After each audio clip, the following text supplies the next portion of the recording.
It's been a minute, I apologize. Unfortunately, once again, I've bit off more than I can chew when it comes to work and school, and I'm not doing very well trying to balance it all, and I'm reevaluating my life choices. In the month of January, I had, within a month span, I actually ended up having 3 patches. One at the end of December, one directly in the middle of January, and one at the end of January. So that's kind of what I've been up to lately. And so it's taken a lot of energy and time to recuperate from all of them. And you guys know that I was in the hospital, and then I was out of the hospital, and then I was back in the hospital, and it was a big old mess. But it seems like this last patch is seeming to stick. I've been on the Diamox, I think, for a little over 2 weeks, 2.5 weeks, and I feel like all of my improvements seem to be staying, which is good. Yeah, so I actually feel pretty human at the moment, which is really nice. What I wanted to talk about was the annual Dysautonomia International Conference, which isn't for a little bit. It's going to be July 26th through the 28th. The reason why I'm bringing it up now is because it does tend to be on the pricey side, and now is the time to save if you're wanting to go. Each annual conference is in a different location, and the locations are chosen near hospitals that specialize in dysautonomia, so that you get the widest variety of doctors who work with patients who have POTS and NCS and other forms of dysautonomia, so that you get the largest range of information, which is, I think, is always really cool. And the other part is that not everyone can go across the United States to go to these conferences. So sometimes it's a matter of waiting for a conference to be closer to where you live in order to be able to go. This year's conference is going to be in Philadelphia, which is nowhere near me, and it's going to be the 26th through the 28th, and it is truly set 26th through the 28th, and there is something happening every day during these conferences, so you definitely do not get bored necessarily. But some people have a very breakneck way of doing these conferences where it's back to back to back to back to back, and then other people are a little bit slower. They kind of take their time. They're a lot more choosy about which lectures they go to, which is fine too. The nice thing about these things is that you can kind of pick and choose what you want to see, what you want to listen to. And I can't give you a lot of information on registration or how much it's going to be because they don't have anything up thus far. From what I remember, I feel like it's somewhere in the neighborhood of $200, I think, for registration. It just kind of is what it is as far as that goes. But it says, many of the world's leading experts will be joining us. Topics include POTS, NCS, autoimmune autonomic gangliopathy, orthostatic hypotension, gastroparesis, autonomic and sensory neuropathies, Ehlers-Danlos syndrome, mast cell activation syndrome, I can never pronounce this one, Sjogren's syndrome, as well as cerebrospinal fluid leaks, because we don't know what that is on this channel, as well as chronic pain management and research updates and that sort of thing. And they also have some teen-oriented group sessions and kind of meetups to kind of find other people your age who are going through the same things you're going through. And I found that each conference is different. The first one I ever went to was a lot more inclusive of several different age groups. So you had like the teens table, you had the 20s and 30 something table, the 40s and ups table, But then the one that I went to this past year, there was some teen things, and then everyone who wasn't a teen just kind of had to find their own way. So it really is different depending on who's setting it up, where it's gonna be, the venue, how much time they have, how many people are going to be there, how many lecturers are gonna be there. So that's something to keep in mind, but they do have several separate programs for teens specifically, which I think is really good, because I was actually diagnosed pretty late, because most people with dysautonomia tend to be diagnosed in their teens. I wasn't diagnosed until I was 22?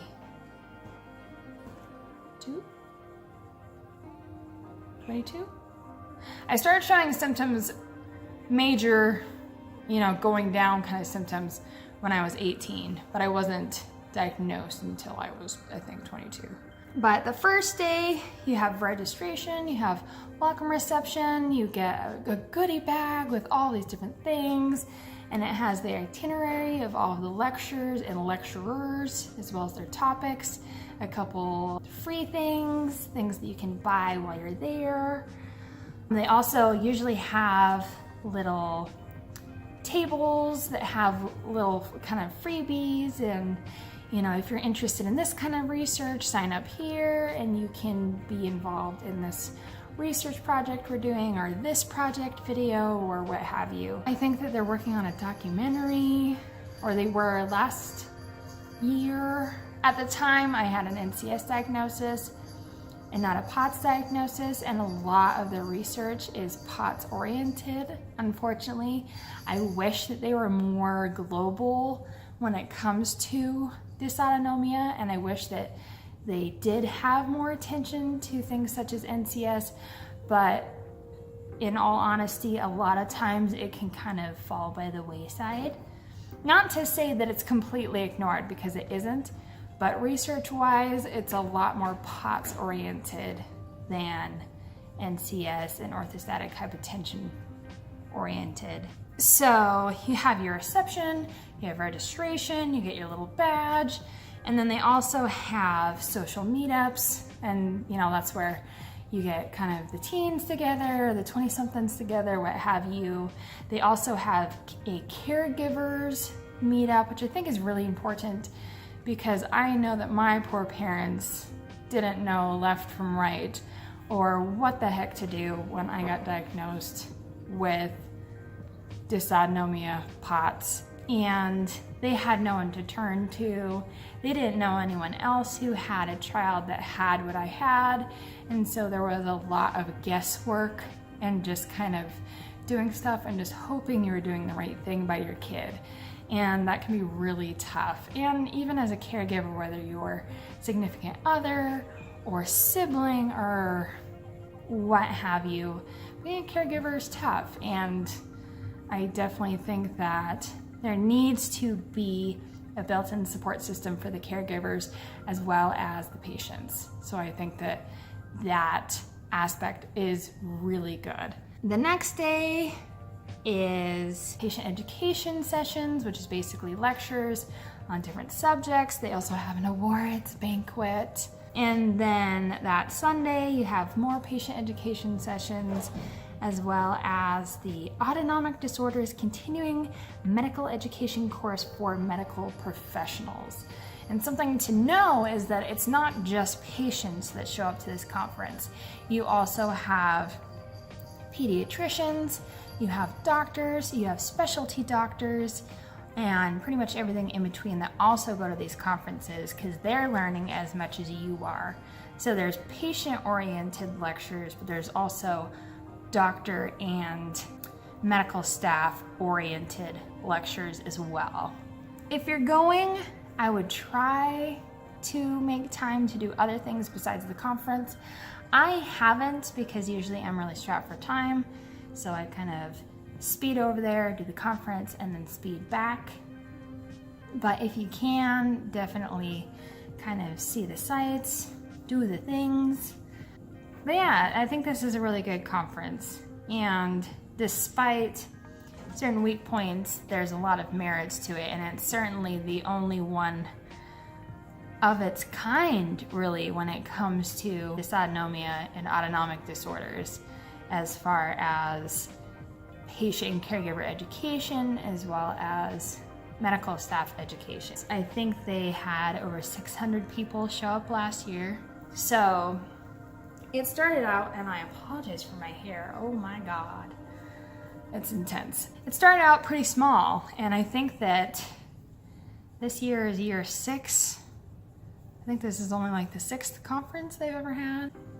6, 7? Something like that. It's still a pretty new conference, but I think it's definitely gained steam, and something that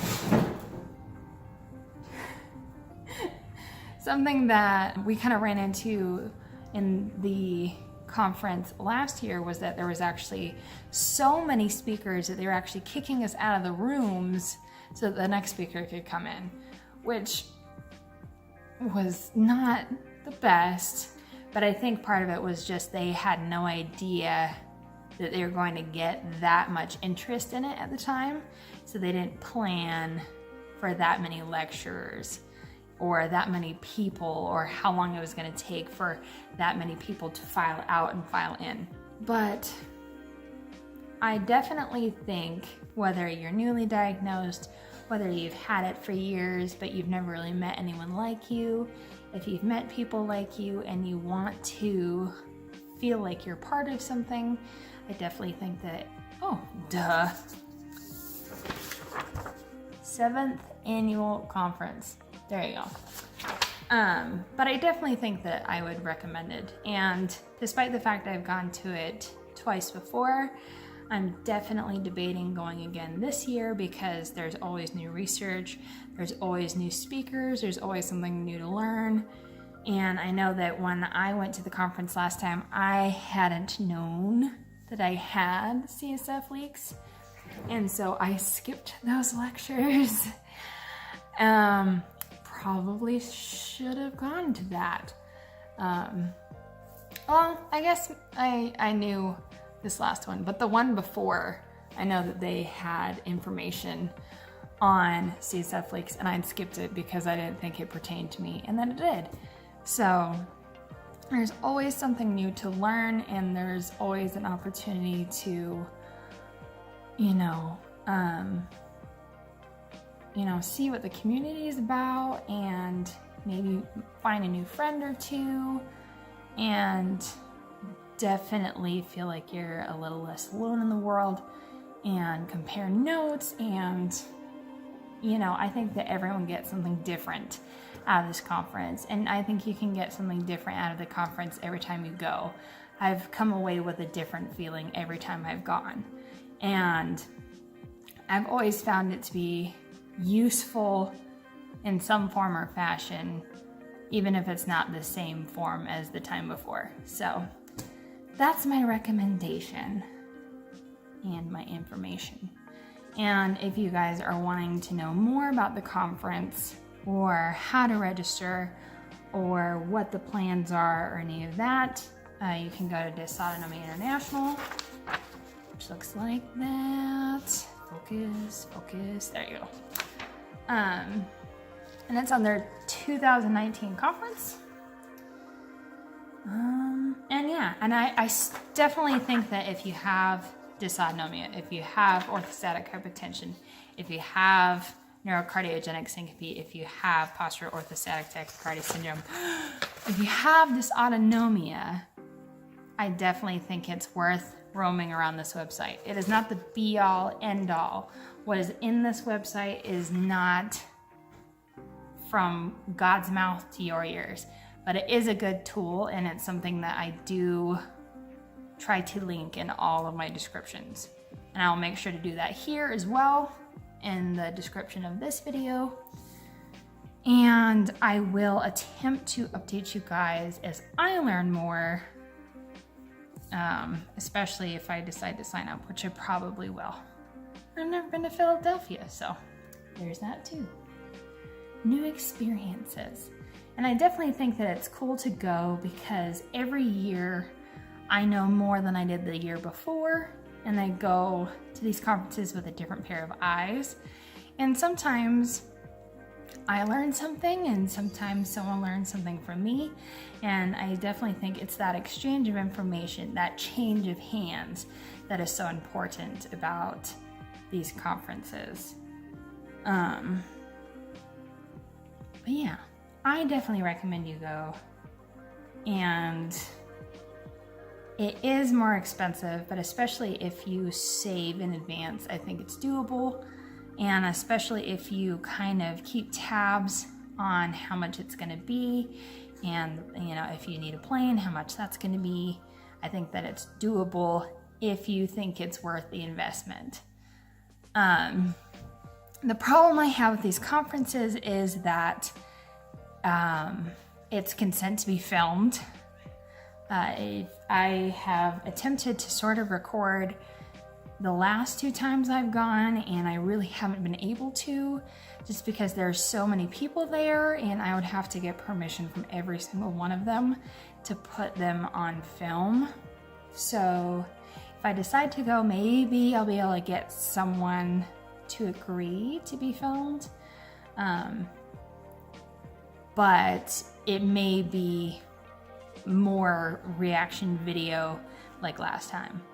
I will do my best, but that's kind of the nature of the beast. You have to remember that everyone who goes to these conferences are patients. So in a way, it's kind of a, patient confidentiality, health information. What's the word I'm trying to think of? HIPAA. Yes, it's a HIPAA thing. And connecting in the way that you do at these conferences is something that's private for everyone. And so it's very understandable that they wouldn't necessarily want to have a camera shoved in their face and show, this unique group of people together in such a public forum. But again, I will see what I can do as far as maybe videoing and seeing what I can finagle video-wise from the conference. But that's kind of what I have. I decided not to be so leaker-centric this video. Again, I really did myself in with the schedule I'm doing. I have definitely had several people in my life tell me to chill out. And, it's that whole sleep, work, school, pick 2. And yeah, I'm trying, I'm doing my best. But that's kind of where we're at. But I wanted to make sure that, us Dysautonomia peeps stick together. I got new tights today as well. I'm trying to find a more affordable alternative to the ones I usually buy. I usually buy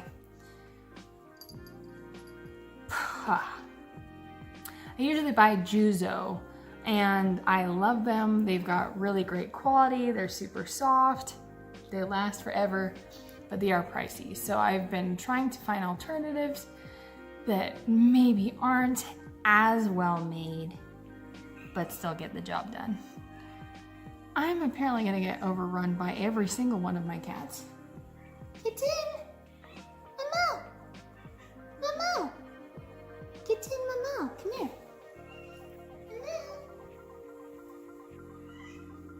Mamo. They're all grown up. Are you all grown up? And with that, I will see you guys in the next video.